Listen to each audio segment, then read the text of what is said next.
The Ex-Worker. An audio strike against a monotone world.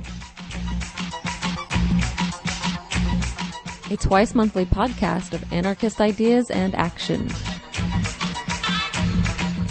For everyone who dreams of a life off the clock.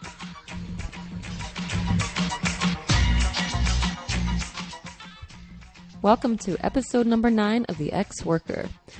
Today we'll be taking a closer look at insurrectionary anarchism, from its history among guerrillas in Spain and criminals in Italy, to its influence among North American anarchists today. We'll also review Armed Joy by Alfredo Bonanno, one of the most influential texts coming from the insurrectionary tradition.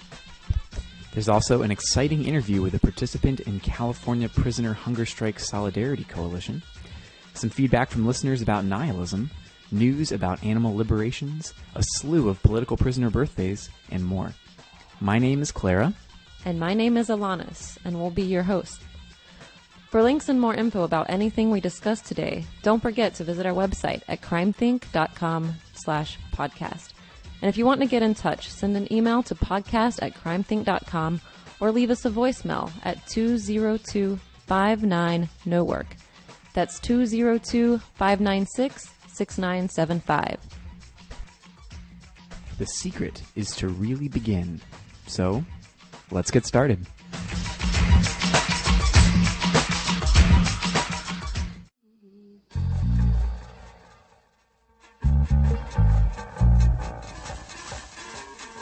And we'll begin with the Hotwire, some news of interest to anarchists from around the world. NATO 5 prisoner Mark Miggs Nywame has been labeled a gang member by authorities in Pontiac Correctional Center in Illinois for being an anarchist.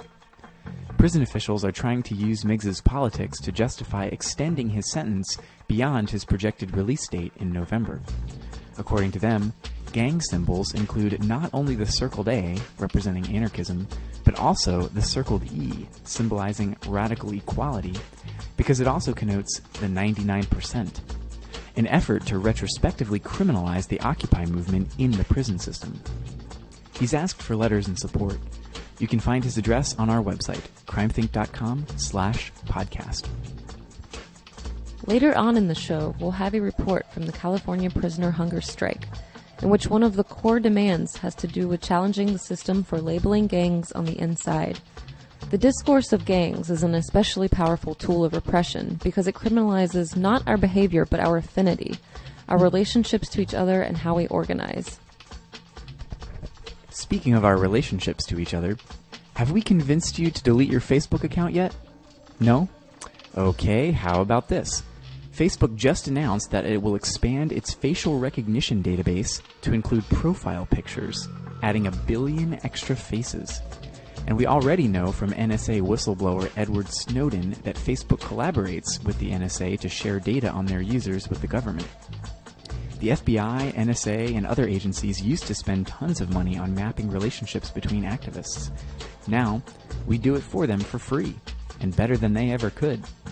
And integrating facial recognition software with this repressive social mapping has implications too creepy to imagine. A massive agricultural strike in Colombia has seen over 200,000 farmers stopping work and blockading roads in protest against free trade agreements and the impoverishment brought on by privatization. In other news, some high-profile anti-police arsons took place recently. In Portishead, UK, the Angry Foxes cell took responsibility for a major arson against a police firearms training center. And the Free Mandalas and Jabdaridas cell of the International Conspiracy for Revenge of the Informal Anarchist Federation, International Revolutionary Front, claimed credit for an arson against a police training school in Balikpapan, Indonesia, in solidarity with arrested Greek anarchists. In our last episode, we reported on a major mink release by the Animal Liberation Front in Idaho. Turns out there's been a whole summer full of animal liberation actions. Recently, the ALF took credit for vandalism attacks against San Diego's only fur store, Furs by Graf, the latest of a dozen attacks the store has received over the years. The same night, the homes of the owner and her parents were also targeted. The FBI is now investigating this coordinated attack. The ALF also freed a bobcat from a Montana fur farm and 15 cows from a slaughterhouse in North Branch, Michigan. After the recent liberation of dozens of game birds, the owner of the Ash Grove Pheasant Farm in Riverside, California, told the media that she will keep any recaptured birds as pets, but will no longer sell pheasants. Though the closure is unconfirmed, it appears that the ALF effectively shut down this farm. The communique from this release reminded listeners, wildlife farms are everywhere. Their victims can be immediately released, with no rehoming necessary. This life-saving action took no specialized skill, less than 24 hours of planning, and $50. With basic tools and determination, anyone is capable of destroying the barrier that stands between an animal and their freedoms, for only a fool would cling to this world as it is. And the summer liberations keep on coming. On August 14th, the sixth major animal released this summer let approximately 2,000 mink free from a fur farm in Morris, Illinois. This farm was one of the smallest in the U.S., and it's possible that every animal was freed. The raid also included dousing 2 trucks with a paint stripper and spray painting a barn with a message. Liberation is love. How touching. And 2 weeks later, the ALF raided Royal Oak Fur Farm in Simcoe, Ontario, releasing an estimated 750 mink and 50 foxes. And in other animal-related news, this week, fishers in the Danish-Swedish Strait of Øresund discovered pacu, testicle-biting fish native to South America. This cousin of the piranha is vegetarian. However, because these fish love chomping nuts with their powerful jaws, they sometimes mistake human reproductive organs for their favorite snack. Experts advise swimmers in the strait to wear a swimsuit as a precaution.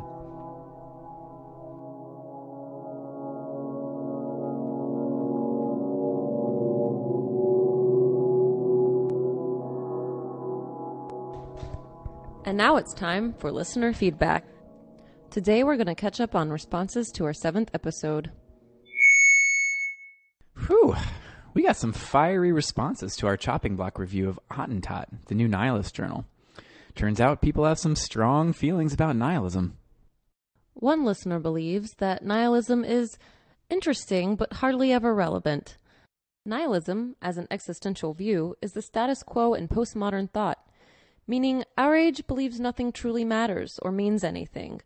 Meaning is a weapon and a means of survival. Realizing our way of life is rotten and based on unhappy myths that don't ring true, we tell new myths, such as the heroic nihilists fight against all odds to live an authentic life for what really matters and subvert all authority by building strength through inspiration to create an insurrectionary moment, a poetic orgasm of destruction that swiftly creates a new world before you can say, Zapatista.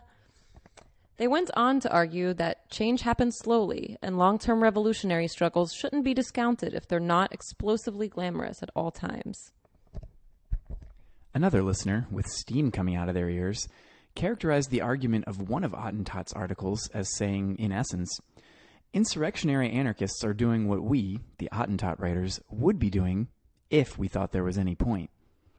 Thus, as our listener sees it, they take precisely the least interesting aspects of the insurrectionist approach, the pseudo-intellectual pretensions, the self-importance, and generalized negativity, while ditching the one beautiful aspect, the focus on immediate and existential revolt, which makes insurrectionist anarchism a way of living meaningfully in a smothering world.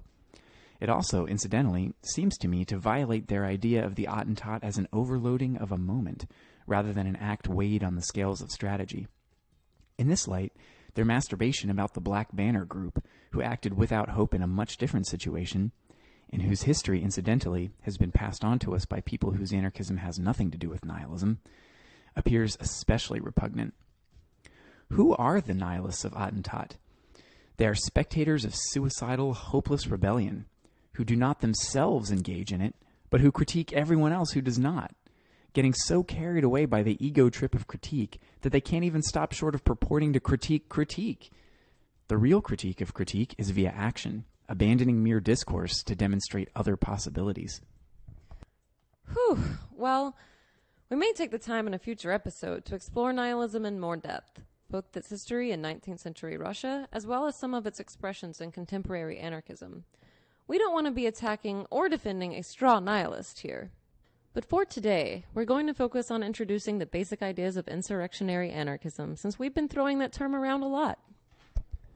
What do you think we should review on the chopping block? Drop us a line at podcast@crimethink.com and let us know. Also, if you're a writer or a publisher and you want us to review something, feel free to send it to us. No promises, of course, but we'll always take a look.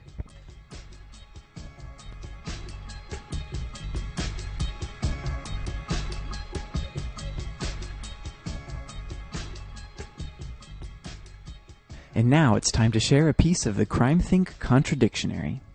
This episode is brought to you by Critique and Self-Management.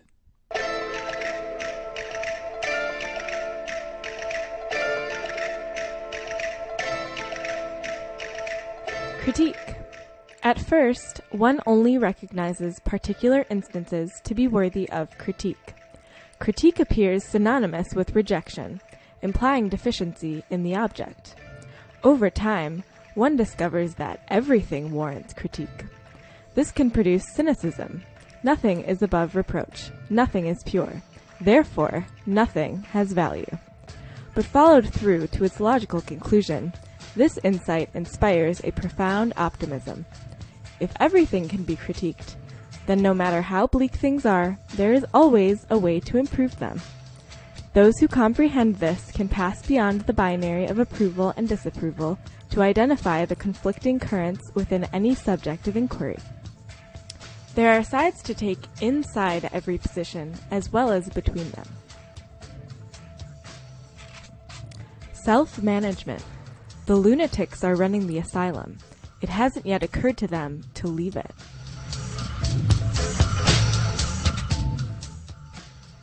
For more explorations of the war in every word, visit crimethink.com/contradictionary.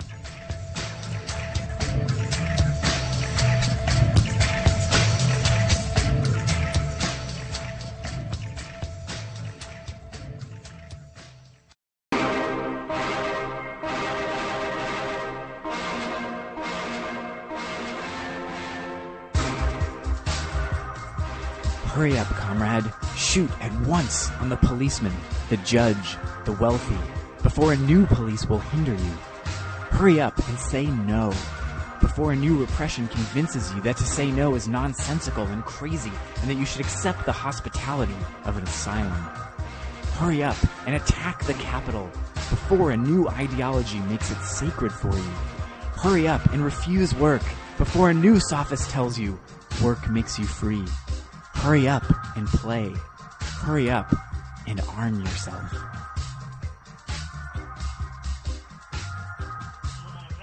If you've had any exposure to anarchism in North America or Europe over the last few decades, or if you've been listening to our podcast regularly, you've probably heard the term insurrectionary anarchism tossed around quite a bit. Just like anarchism, insurrectionary anarchism can mean a lot of different things to different people.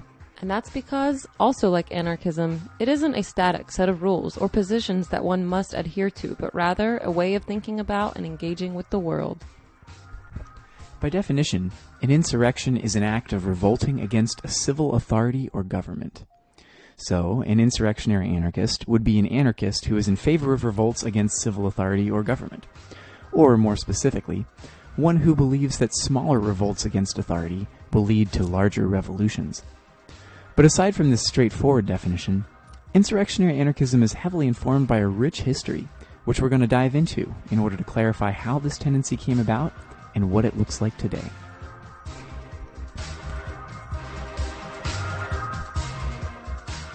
It's the late 1930s, at the tail end of the Spanish Civil War. The CNT, a large and diverse anarchist organization in Spain, agreed to join forces with the Stalinists and the Popular Front, betraying some of its more radical elements. The split wasn't entirely cut and dry. Some insurrectionary elements would always remain within the CNT, including an internal organization called the FAI, the Iberian Anarchist Federation. But the differences between the FAI and the more moderate syndicalist leadership of the CNT marked the beginning of long-standing tensions between anarchists who advocated for large formal organizations and those who advocated for illegal actions. In 1940, the Spanish Republicans, including the Popular Front and the anarchist forces, lost the war to the nationalists who were led by General Francisco Franco. He would rule Spain as a fascist dictatorship until his death in 1975, and anarchists who were on the losing side of this battle paid heavily. Under his rule, 200,000 political dissidents were executed, and many others were imprisoned in jails or labor camps, or forced into exile, often either in France or in South America. Some anarchists who had been exiled to France, such as the infamous Francisco Sabaté Llopart, better known simply as Sabaté, fought with the French resistance during World War II and subsequently also spent time in concentration camps. During and after the war, some of these exiled radicals returned to Spain and fought in small, clandestine affinity groups against the Franco regime. Within these small, nimble groups, they waged attacks, assassinated political figureheads and police, and freed prisoners, while robbing banks to support themselves and living illegally and clandestinely. Fast forward to the 1960s. Another group, called the Situationist International, began to make its influence felt in France and abroad, especially during the massive student and worker uprisings in May of 1968. Their theories, which extended to the entire structure of capitalist domination, influenced anarchists heavily. This included talking about the spectacle, a complicated concept about which a lot can be said, but let's just call it shorthand for the way in which our interactions with each other are mediated by images in the mass media. Situationist ideas also draw heavily on Karl Marx's theories about labor, commodities, and alienation, while simultaneously advocating for insurrections as a break with daily monotony and routine. They were critical of large anarchist organizations, which they viewed as fossils from another era. Not so incidentally, members of the Situationist International were also involved in material support for political prisoners in Francoist Spain. Escalating attacks around Europe provoked controversy in the various anarchist milieus and organizations. Some of these attacks included machine gun fire against the Spanish embassy in London, as well as the kidnapping of the Vatican representative to Francoist Spain. These attacks were in solidarity with political prisoners of the Franco regime, and often made reference to situationist ideas in their communiques. The ideas were growing teeth.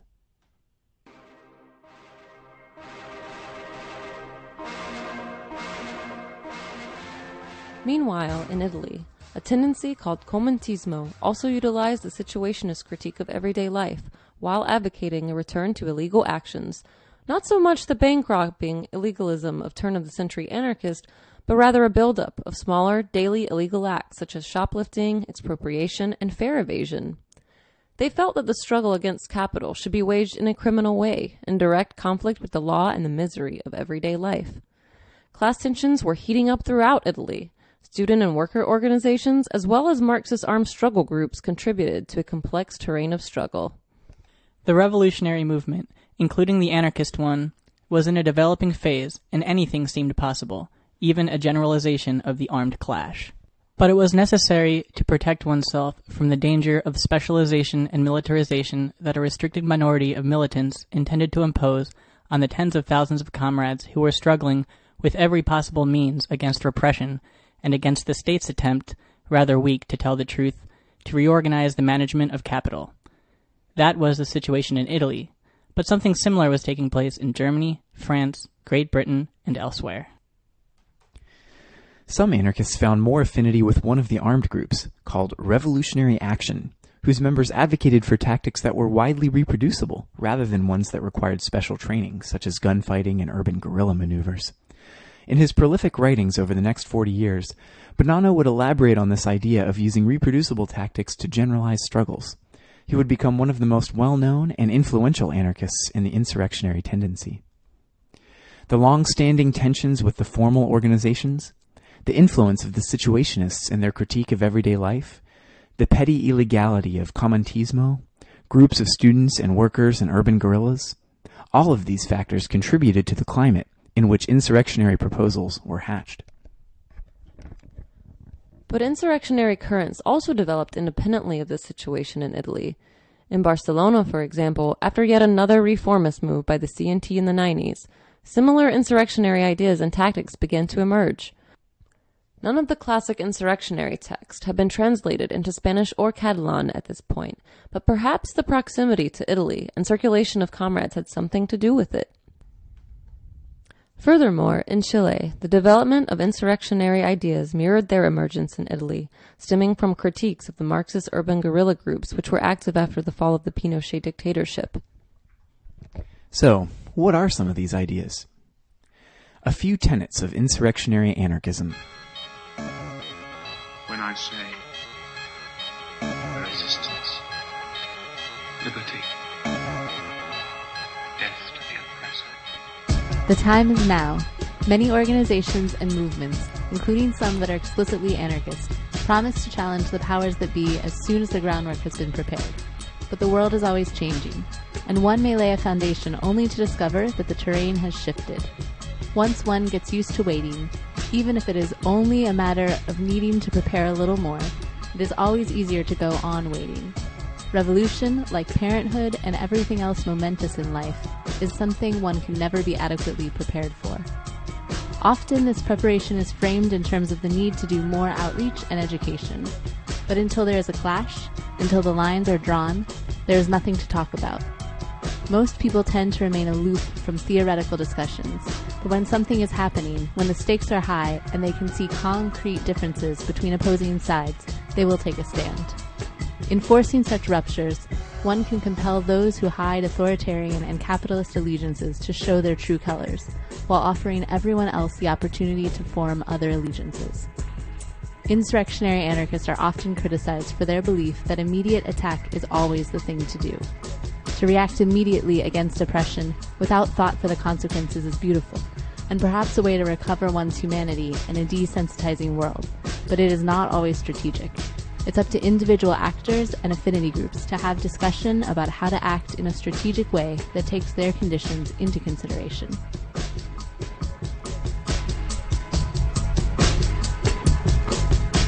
Informal organization. The more energy one puts into maintaining an organization, the less time one spends struggling. Formal organizations with membership cards and platforms always require that the most energy be spent on maintaining the organization, honing their positions, and padding their numbers. Less formal organizational structures, small groups that can come together at the appropriate time if need be, can spend less time maintaining themselves and more time waging attacks and engaging in clashes. These large formal organizations and confederations may have made sense at one point in history as a way to fight against domination.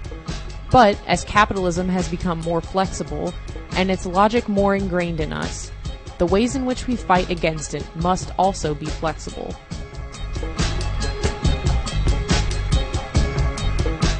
Affinity.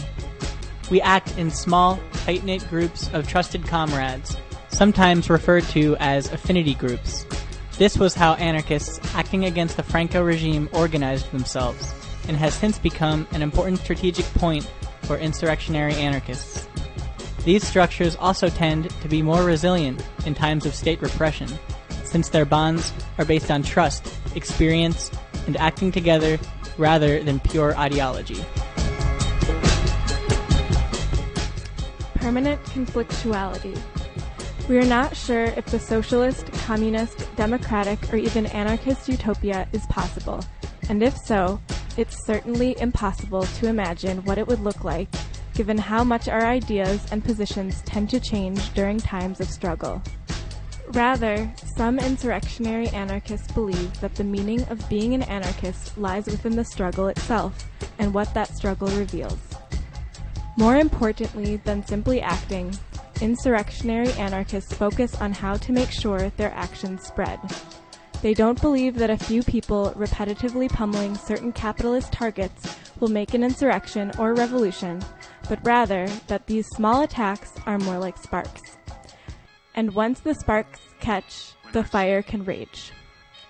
Attack is the refusal of mediation, pacification, sacrifice, accommodation, and compromise in struggle.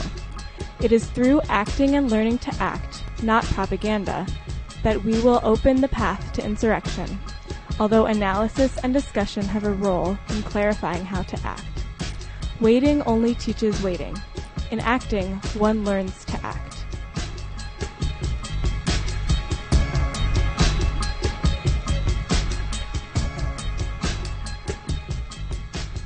Given that the situation in North America is drastically different from the conditions in which these proposals were formed, how can they be useful today? Well, for starters, insurrectionary anarchists don't take these ideas as gospel, but rather use them as they see fit to contribute to ongoing struggles and tensions that are inherent within our capitalist world. Insurrectionary anarchists are probably best known aesthetically and in the mainstream media for their participation in formations called black blocs at protest. This tactic involves individuals dressing in all black and covering their faces to form an amorphous blob of indistinguishable individuals who can carry out actions, including attacks against property, with less danger of being singled out by police, journalists, or good citizens. Although not all insurrectionary anarchists engage with black bloc tactics, nor is every black bloc participant an insurrectionary anarchist, this tactic has proven to be one of the most visible and widely reproduced in demonstrations around the world, including the famous 1999 Seattle protest against the World Trade Organization. In some places, insurrectionary anarchists choose to wage struggles against specific aspects of capitalist development, such as the construction of prisons or detention centers, infrastructure projects such as highways, gentrification and development in neighborhoods, or increased policing and surveillance. Anarchists will sometimes come together in constellations of small affinity groups to undertake multifaceted struggles against these projects, often discussing how to intervene within existing social tensions rather than trying to manufacture tension against a specific project. These struggles most often consist of propaganda distribution, agitation, larger demonstrations, and small, reproducible clandestine attacks. Because they're organized informally, they're better able to withstand repression than a centralized organization. Insurrectionary tactics developed in part as a response to the imprisonment and torture of radical anarchists under the Franco regime. And today, support of prisoners and anti-prison activity remains an important part of the insurrectionary practice. Historically, this has involved assisting comrades' escapes from prison and helping them live clandestinely once they're out.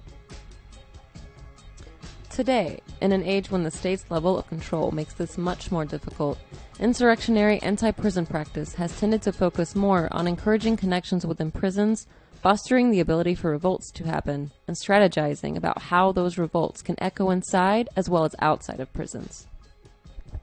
In places such as the United States, arrest and incarceration are common experiences among disenfranchised communities. In this context, hatred of prisons and police becomes a point of connection between anarchists and other marginalized and angry folks. The struggles that come about based on these specific tensions often prove more interesting and fruitful because they're based in direct conflict rather than simply ideology.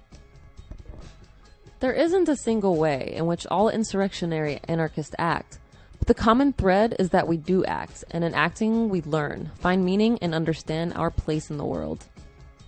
From the classic insurrectionary text At Daggers Drawn, We can choose not to live. That is the most beautiful reason for opening oneself up to life with joy. There is always time to put an end to things. One might as well rebel and play, is how the materialism of joy talks. We can choose not to act, and that is the most beautiful reason for acting. We bear within ourselves the potency of all the acts we are capable of, and no boss will ever be able to deprive us of the possibility of saying no. What we are and what we want begins with a no. From it is born the only reason for getting up in the morning. From it is born the only reason for going armed to the assault of an order that is suffocating us. On the one hand, there is the existent, with its habits and certainties. And of certainty, that social poison, one can die. On the other hand, there is insurrection, the unknown bursting into the life of all, the possible beginning of an exaggerated practice of freedom.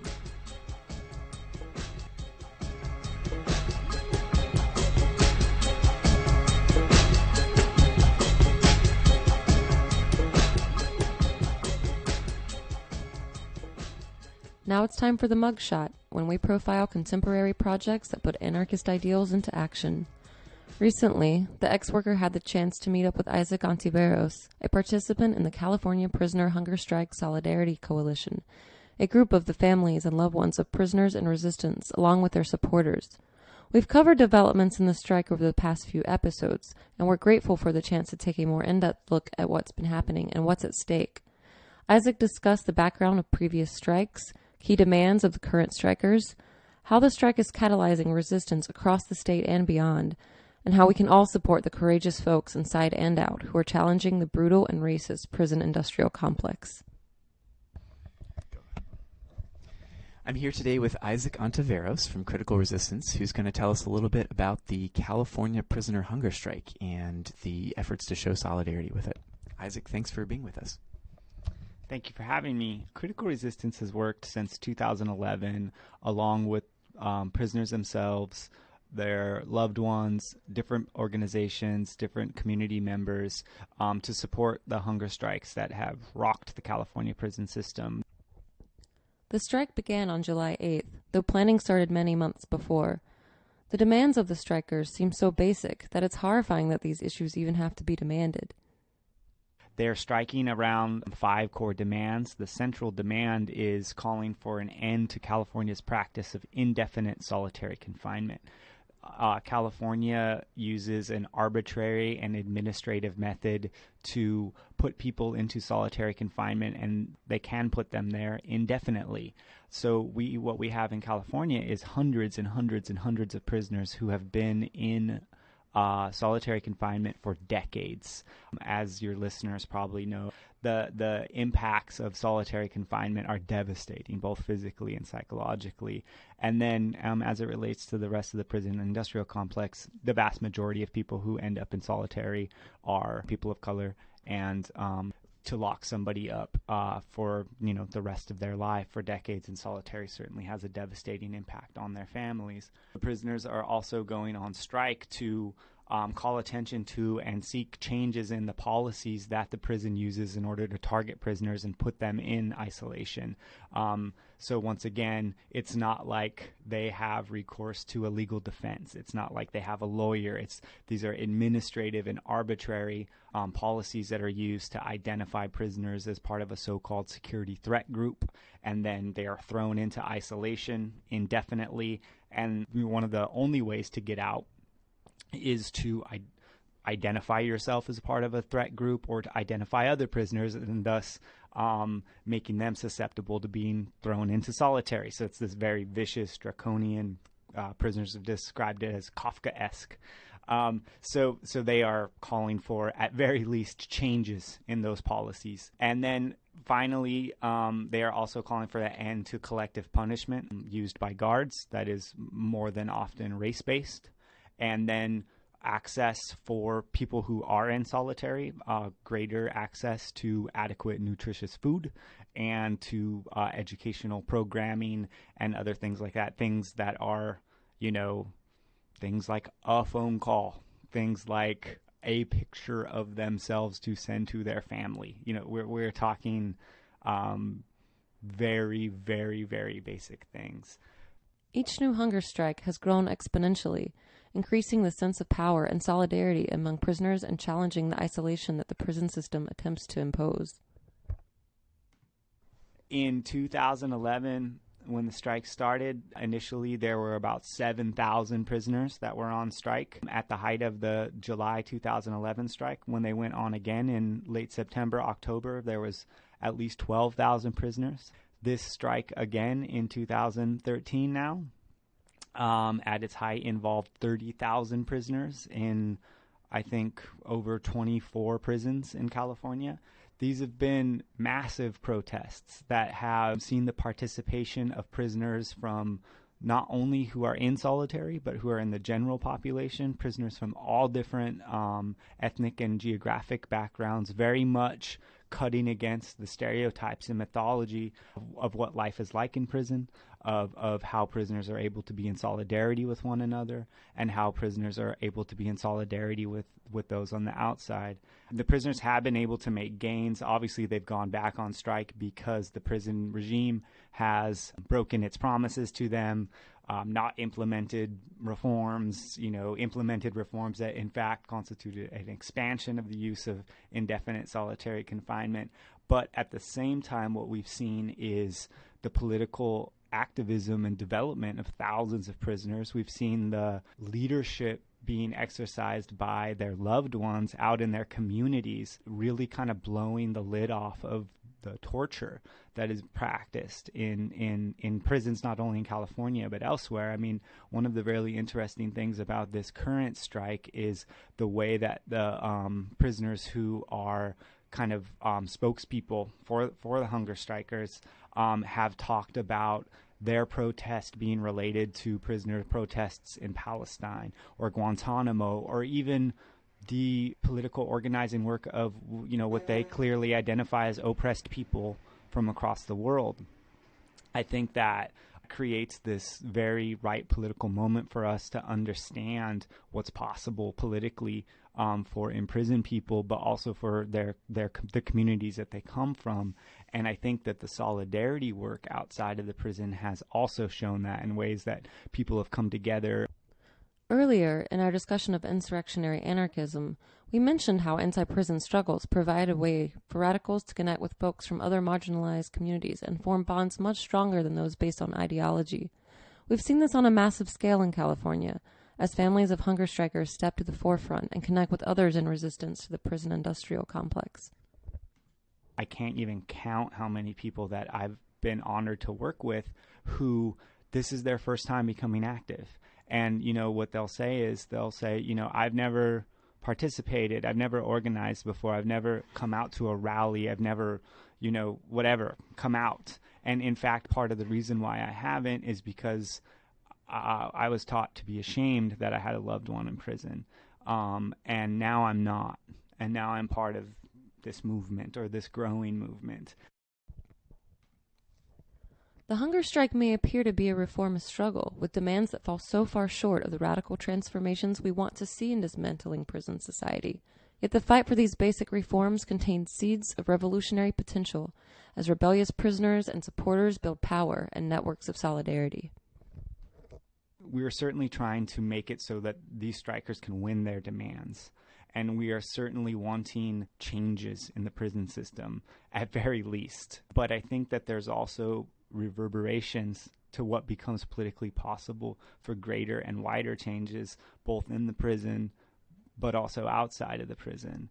I think more narrowly in the support for these hunger strikers, coming from the Prisoner Hunger Strike Solidarity Coalition, is very much trying to put pressure on decision makers in California to negotiate with the strikers, at very least, to implement the very reasonable changes that they're outlining that they want, having to do with the conditions of their confinement. I think that that's looked like, putting pressure on the governor of California, or the prison administration itself, or other decision makers in California who can then put pressure on the governor, especially since the governor in California has remained silent, complicit in his silence. I'm sure for your listeners, trying to get, elected officials to move at all to change these systems that they are in charge of is whatever, like boxing a glacier. But I think part of the solidarity work is to think about how we understand the leadership of prisoners, how we can be in conversation with them about their demands, and how we can try to make some incremental changes. I mean, this is about as bad as it gets as far as imprisonment goes, and it's not to outline a hierarchy of oppression here, but we're talking about nearly unimaginable conditions, and we're talking about people who are trying to incrementally change those things and sustainably change those things. And I think by making these incremental changes, we can chip away at some of the violence of the prison system, while also increasing the capacity of our communities to resist that violence and to create change that's not doesn't rest in the hands of politicians and so on, but really does start to shift power towards communities. The impact of the strike is rippling outwards through prisons around the country. Remember last episode how political prisoner Tom Manning, in solitary confinement in North Carolina, sent a shout-out to the Pelican Bay prison where the strikes first began. And opportunities to show solidarity aren't limited to California. I think for your listeners, as far as what they can do to become involved, is to stay aware, to visit prisonerhungerstrikesolidarity.wordpress.com early and often. There's all kinds of information there. It's updated daily. You'll get statements from prisoners themselves, from different organizers. You can see pictures from things that are happening. And one of the things that the coalition is encouraging people to do all over the world is to take action where they are, to keep it in mind, to use it as an opportunity to talk about the nature of imprisonment in the United States, and then to try to compel some change, and people can have different understandings of how change comes about and where change comes from and what's actually useful. And I think that's actually a beautiful thing as far as this coalition, is that there's a broad political diversity. We're very much focused on trying to get those in power in California to negotiate with these strikers. But I think it's also, people want to show solidarity with them. That helps build movement inside. That helps other people understand what's possible. That helps community members, wherever they are involved in local fights, understand what's possible as far as organizing goes, and how to really build with all kind of different peoples in very, very local settings, and then hopefully national and international settings. I think the idea here is to keep it alive, to keep it in people's minds, and to do our best to try to chip away at what is increasingly becoming, one of the most repressive prison regimes in history here in California. As of today, prisoners have reached their 55th day of hunger strike. We don't have information on exactly how many people are still refusing food or participating in some way, but we do know that there are folks in critical, life-threatening condition at this point. It's especially urgent now to do what we can to support this uprising. You can get the latest updates at prisonerhungerstrikesolidarity.wordpress.com.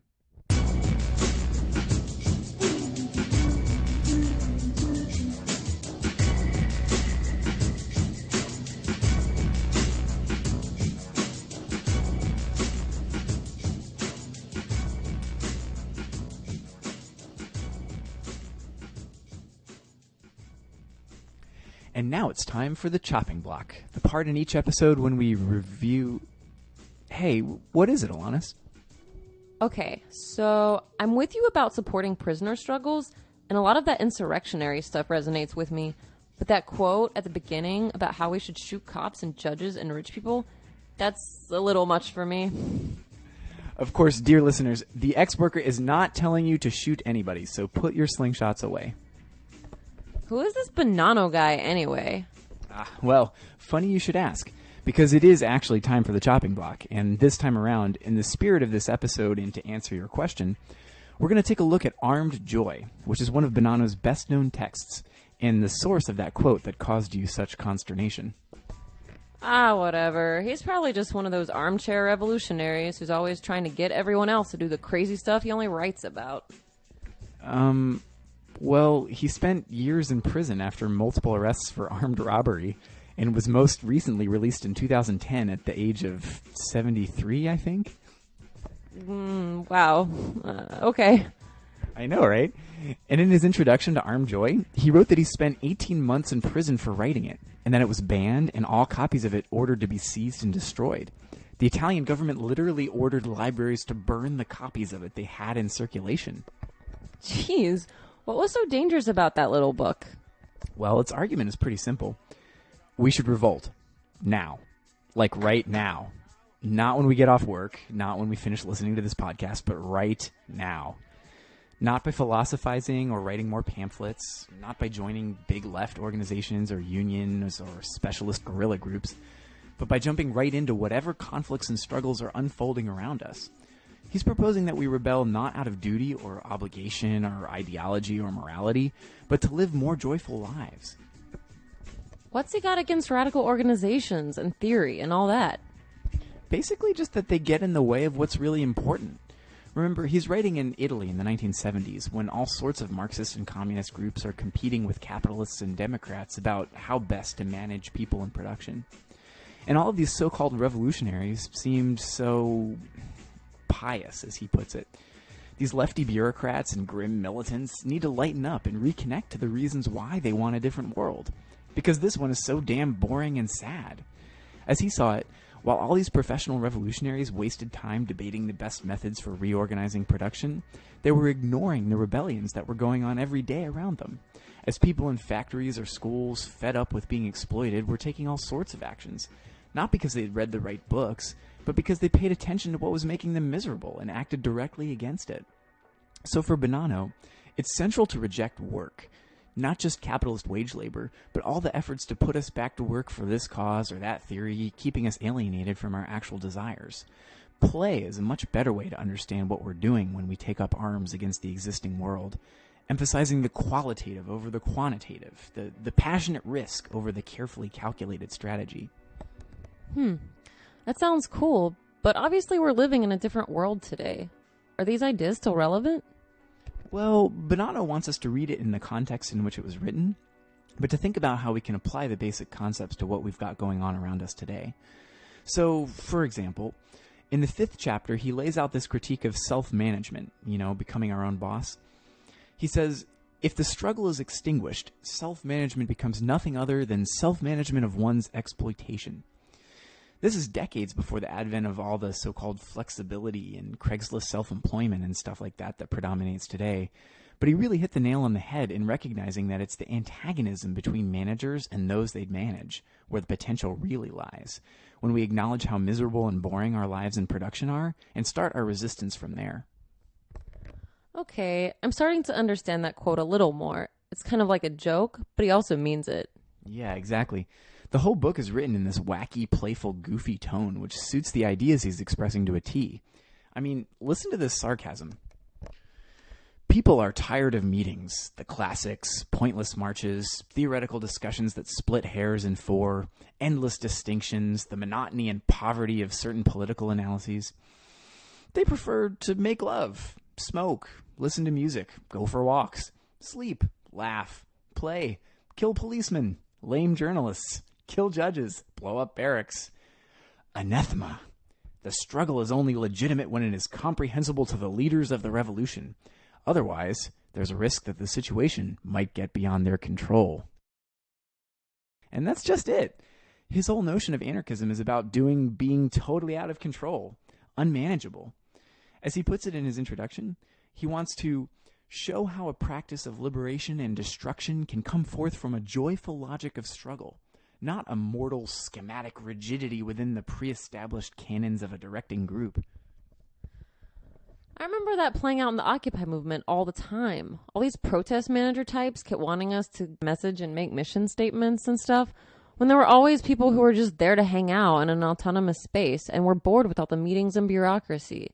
And when it came down to it, and the evictions and protests and stuff, a lot of the protest managers were either nowhere to be found or trying to negotiate with the police or something, while the wingnuts and goof-offs were actually there in the street fighting like it mattered.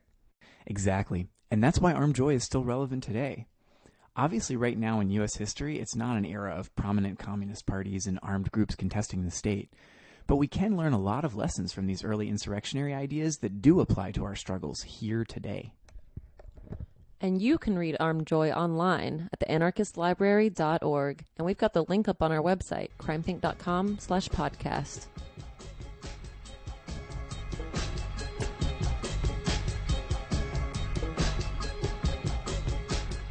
And now we'll wrap things up with next week's news, a quick look at events and resistance to come. There are ongoing demonstrations and vigils to support the California hunger striking prisoners in New York, Oakland, San Francisco, and various other locations. Keep posted or add something from your area to the calendar at prisonerhungerstrikesolidarity.wordpress.com. September 14th is an international day of mobilization and solidarity with imprisoned German revolutionary Sonia Suter of the Revolutionary Cells case, as we mentioned in our last episode, and recognition of the second anniversary of her extradition from France. From the 13th to the 15th, there will be a Fractivist conference in Knoxville, Tennessee, for folks mobilizing against hydrofracking. And on the 14th and 15th is the Victoria Anarchist Book Fair in British Columbia. And there are quite a few political prisoners with birthdays upcoming in the next 2 weeks. On the 3rd, Steve Murphy, an Earth Liberation Front prisoner. On the 5th, Brian Valancourt, who tried to burn down a McDonald's. On the 6th, Sekou Kambwe, a former Black Panther and Black Liberation Army soldier. And on the 12th, Leonard Peltier, an American Indian movement activist framed for the murder of 2 FBI agents. And finally, on the 14th, Marissa Alexander, a Florida mother who defended herself against her abusive husband by firing a warning shot that hurt no one, and who got 20 years in prison for it. Take a moment to send some birthday greetings to these folks over the next couple of weeks. As usual, we've listed the mailing addresses for all of them on our website. So that's it for the Ex-Worker this time around. Thanks so much to Isaac for speaking with us, to Underground Reverie for the music, and to all of you for listening. This podcast has been a production of the Crime Think Ex-Workers Collective. For a full transcript of the show you've just heard, plus links, mailing addresses, recommended reading about insurrectionary anarchism, and all sorts of other useful info, check out our website at crimethink.com/podcast. Let us know what you thought of the show by giving us a holler to podcast@crimethink.com or by calling 202-59-NO-WORK. That is 202-596-6975. We'll be back in 2 weeks to continue elaborating on our exposition of insurrectionary ideas by exploring how they connect today to Earth First and green anarchism, as we share excerpts from a recent debate about campaign organizing, eco-defense, and social struggles. Till then, remember, there's no time to wait. Revolt now! No, really, now. Now! Now! Now? Now. Right now. Right now. Right now.